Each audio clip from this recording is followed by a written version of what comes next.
Bismillahirrahmanirrahim. Assalamualaikum warahmatullahi wabarakatuh. Izin memperkenalkan diri.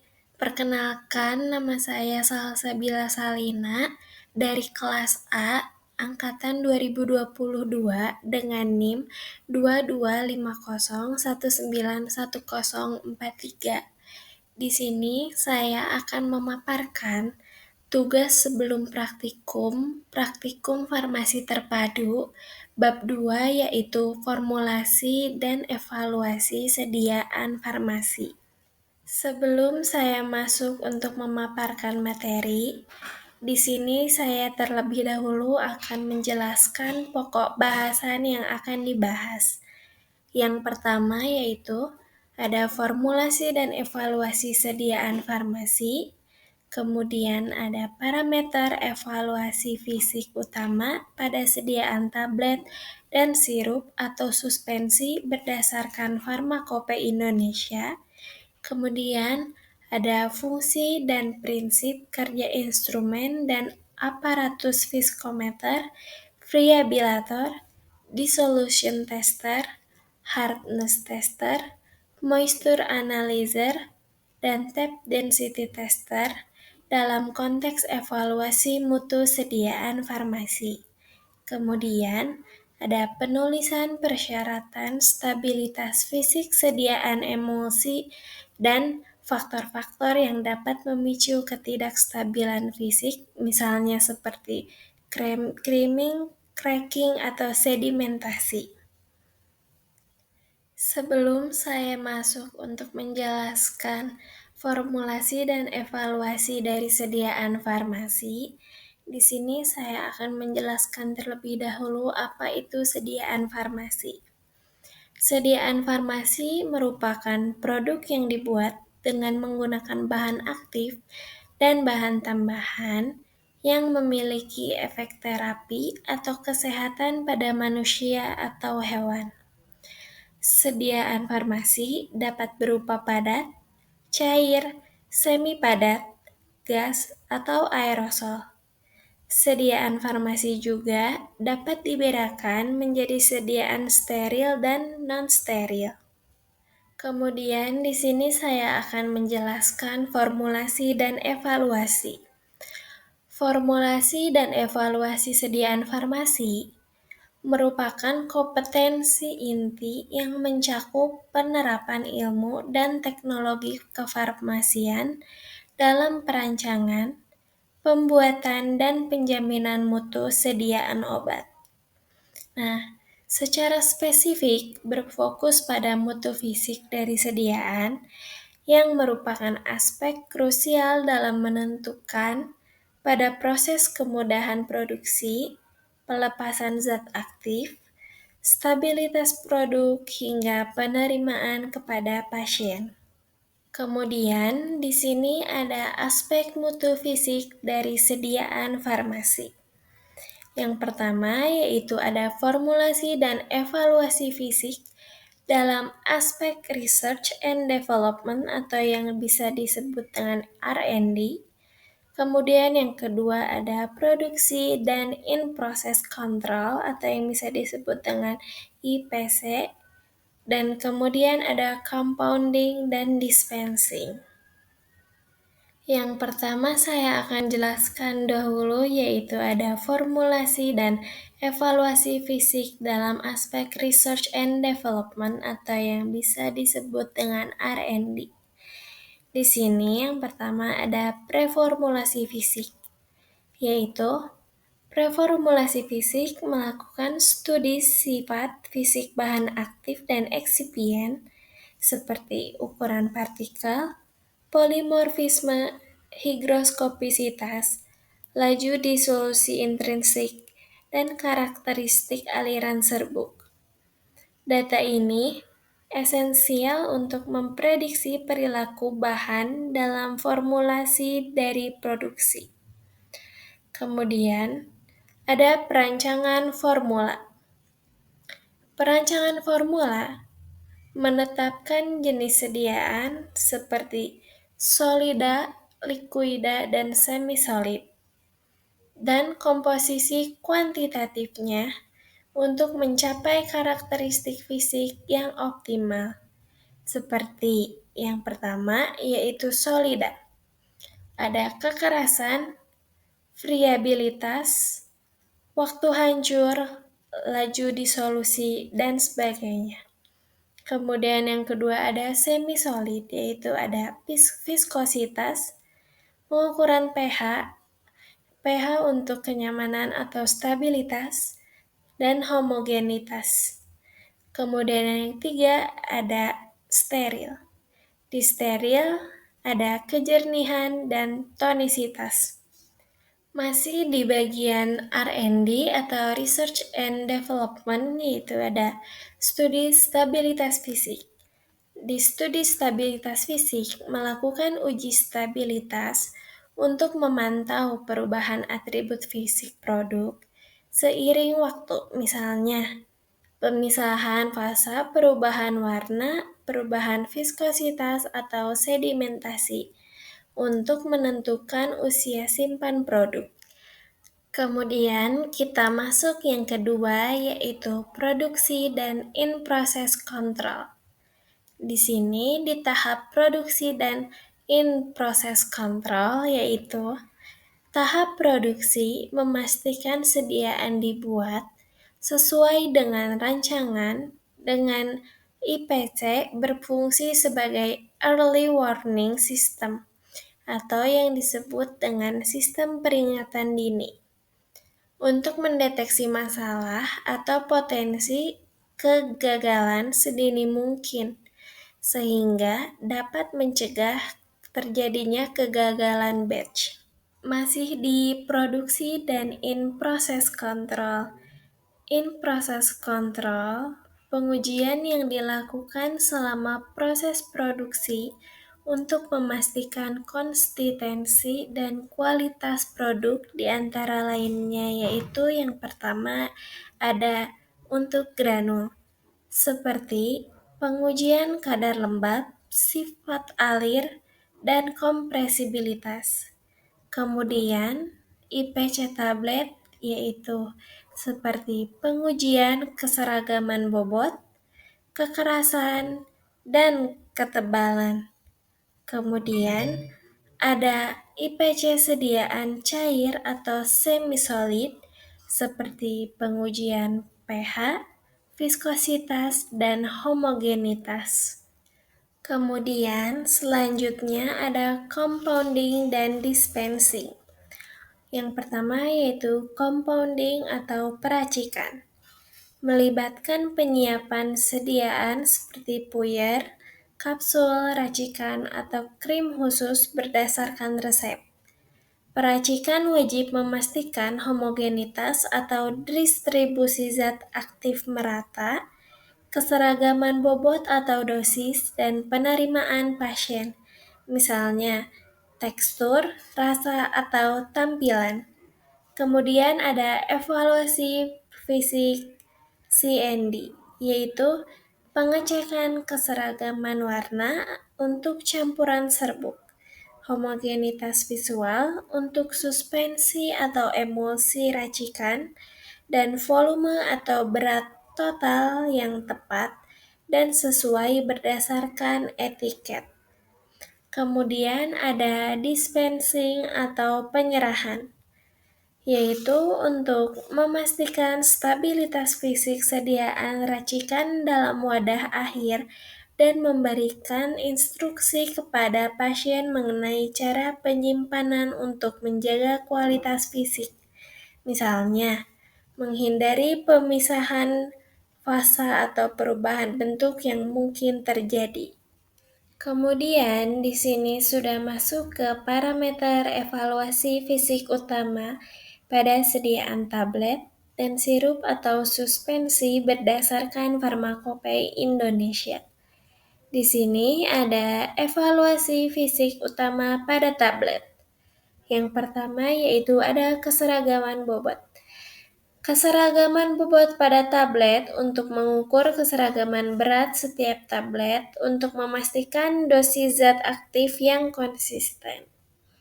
Kemudian yang kedua ada keseragaman ukuran atau diameter dan ketebalan.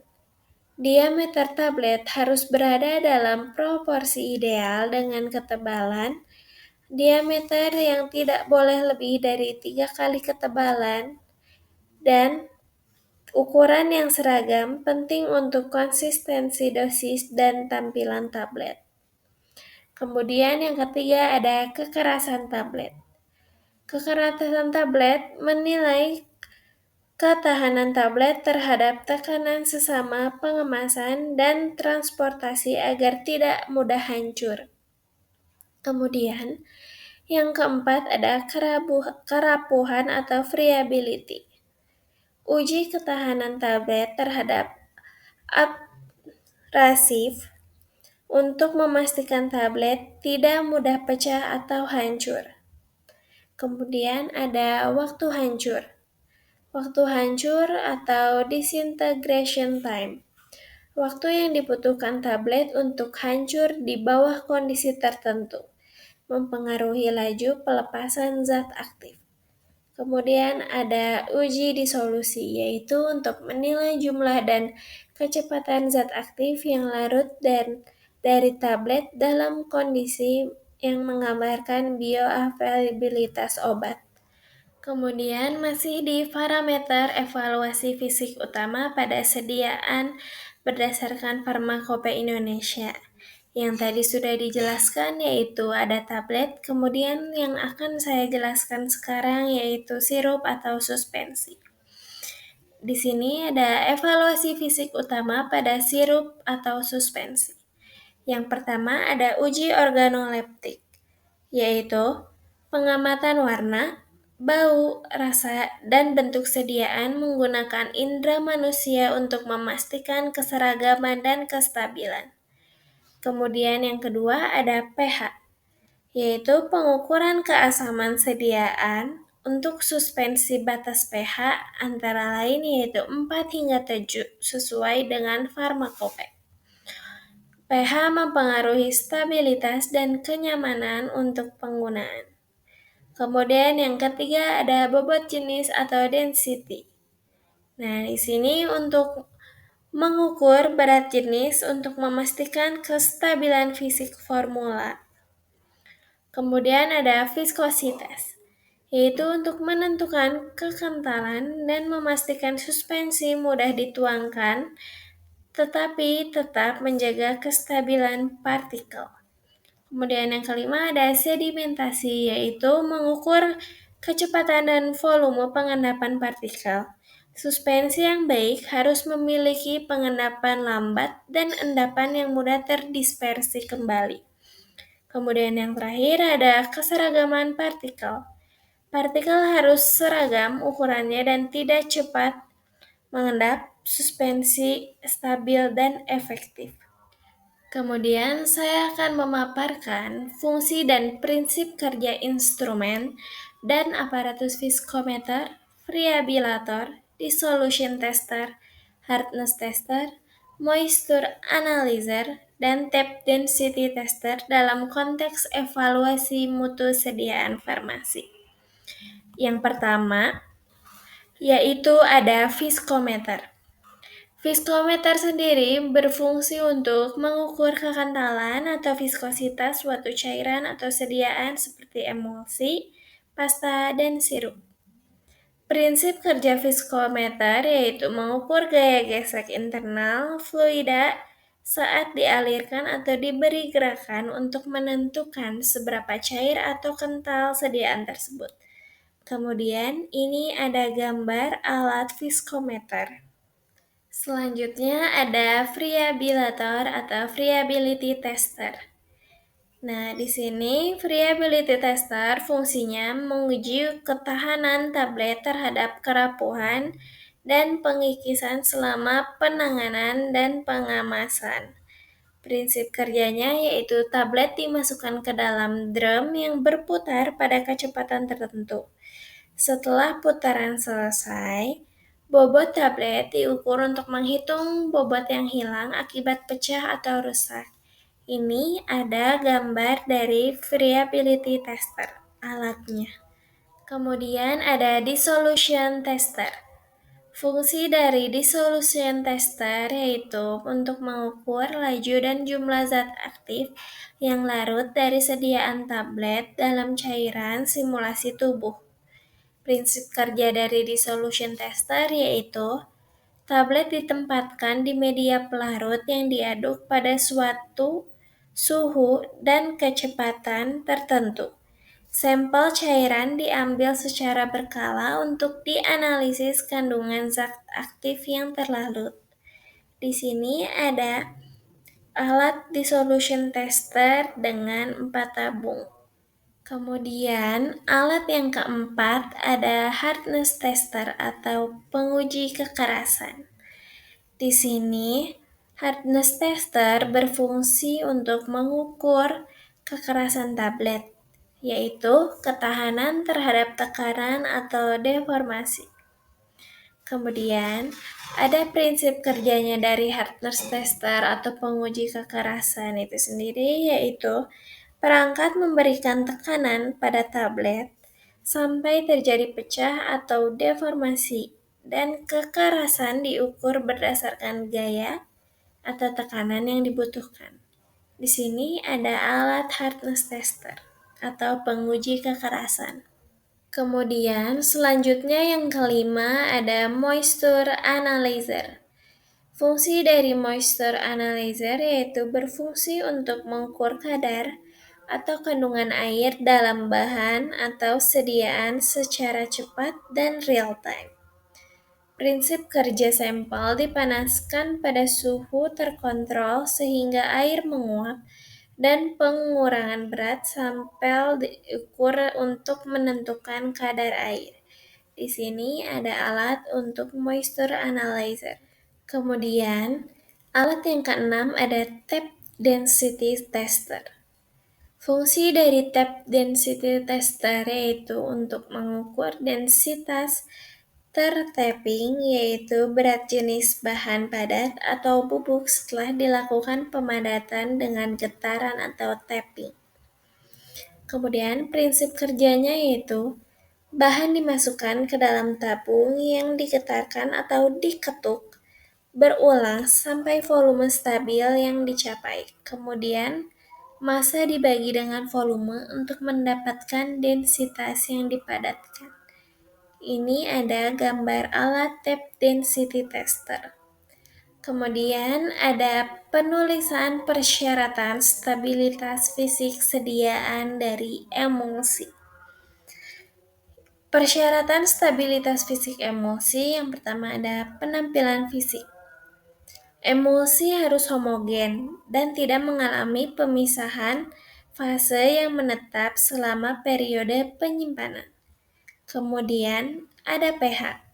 Harus stabil dalam rentang tertentu untuk menjaga kestabilan emulsi dan mencegah degradasi bahan aktif. Kemudian yang ketiga ada viskositas.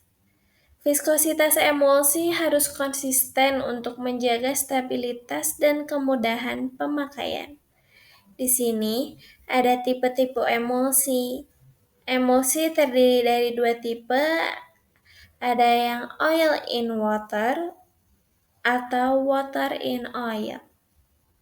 Kemudian masih di persyaratan stabilitas fisik dari emulsi yaitu ukuran globul fase terdispersi, yaitu harus seragam dan kecil untuk menghindari pemisahan fase.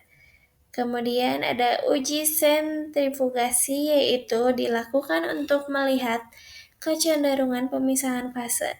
Kandungan zat aktif harus tetap sesuai spesifikasi selama MES. Kondisi simpan dan durasi pengujian yaitu sesuai dengan pedoman kelembapan relatif 60 kurang lebih 5% pengujian selama minimal 12 bulan. Selanjutnya dari emulsi ada creaming. Terjadi ketika partikel fase terdispersi, misalnya minyak di emulsi minyak dalam air, naik ke permukaan akibat perbedaan densitas, bersifat reversibel dengan pengocokan. Kemudian ada sedimentasi. Partikel fase terdispersi yang lebih berat tenggelam ke dasar menyebabkan pemisahan. Kemudian ada cracking atau breaking. Penggabungan droplet fase terdispersi yang menyebabkan pecahnya lapisan emulgator berujung pada pemisahan fase yang permanen atau irreversible. Selanjutnya, masih di faktor-faktor yang dapat memicu ketidakstabilan fisik. Di sini ada inversi fase. Perubahan fase terdispersi menjadi medium pendispersi dan sebaliknya akibat perubahan komposisi atau suhu. Kemudian ada ukuran dan konsentrasi globul. Globul yang terlalu besar atau tidak seragam meningkatkan risiko ketidakstabilan. Dan yang terakhir ada pengaruh suhu dan pH. Fluktuasi suhu dan pH dapat merusak lapisan emulgator dan menyebabkan kerusakan dari emulsi. Kualitas dan jumlah emulsifier. Emulsifier tidak tepat atau kurang dapat menurunkan stabilitas dari sediaan. Nah, kemudian di sini ada pengertian dari emulsi itu sendiri. Emulsi dibagi menjadi dua, yaitu ada emulsi oil in water dan emulsi water in oil. Di sini yang saya akan jelaskan pertama yaitu emulsi oil in water. Emulsi oil in water merupakan jenis emulsi di mana minyak menjadi fase dalam atau fase yang terdispersi, dan air menjadi fase luar atau yang bisa disebut dengan kontinu. Artinya, tetesan kecil minyak tersebut tersebar di dalam air. Emulsi ini terasa ringan, tidak berminyak, dan mudah dicuci dengan air. Karena itu, emulsi oil in water sering digunakan untuk lotion, krim, atau kosmetik yang terasa ringan di kulit. Surfaktan yang digunakan bersifat hidrofilik, yaitu yang lebih suka air. Sedangkan nilai dengan nilai HLB-nya yang tinggi. Kemudian ada emulsi water in oil. Emulsi water in oil yaitu memiliki air sebagai fase dalam dan minyak sebagai fase luar. Kebalikan dari emulsi oil in water. Jadi tetesan air tersebut di dalam minyak, emulsi ini terasa sedikit lebih berminyak, lebih kental, dan tidak mudah dicuci dengan air. Namun lebih melembabkan karena mampu menahan penguapan air dari kulit lebih lama. Jenis ini biasanya digunakan untuk salep, krim malam, atau produk pelembab intensif. Surfaktan yang digunakan bersifat lipofilik, yaitu lebih suka minyak dengan nilai HLB yang rendah. Kemudian ada contoh emulsi oil in water. Pada jenis ini, minyak tersebar di dalam air, sehingga terasa ringan dan mudah dibersihkan. Contoh dari emulsi oil in water yaitu lotion pelembab tubuh atau yang bisa kita sebut dengan body lotion. Kemudian ada day cream atau krim siang. Kemudian ada susu pembersih atau yang bisa disebut dengan cleansing milk. Kemudian ada emulsi oral seperti emulsi minyak ikan, dan emulsi parenteral seperti intralipid yang mengandung minyak kedelai dalam air untuk nutrisi intravena. Selanjutnya ada emulsi water in oil. Kebalikan dari yang tadi, pada jenis ini, air tersebar di dalam minyak sehingga terasa lebih berminyak dan memberikan perlindungan yang lebih lama. Contohnya cold cream atau yang kita sebut dengan krim dingin, kemudian krim malam, night cream, salep pelembab, krim pelindung kulit dari air atau deterjen, atau yang disebut dengan barrier cream, kemudian beberapa foundation atau kosmetik yang tahan air, atau yang bisa disebut dengan makeup waterproof. Selanjutnya, di sini ada pustaka terlampir. Sekian pemaparan tugas sebelum praktikum farmasi terpadu dari saya. Mohon maaf apabila banyak kekurangan dan salah kata. Wabillahi taufiq wal hidayah. Wassalamualaikum warahmatullahi wabarakatuh.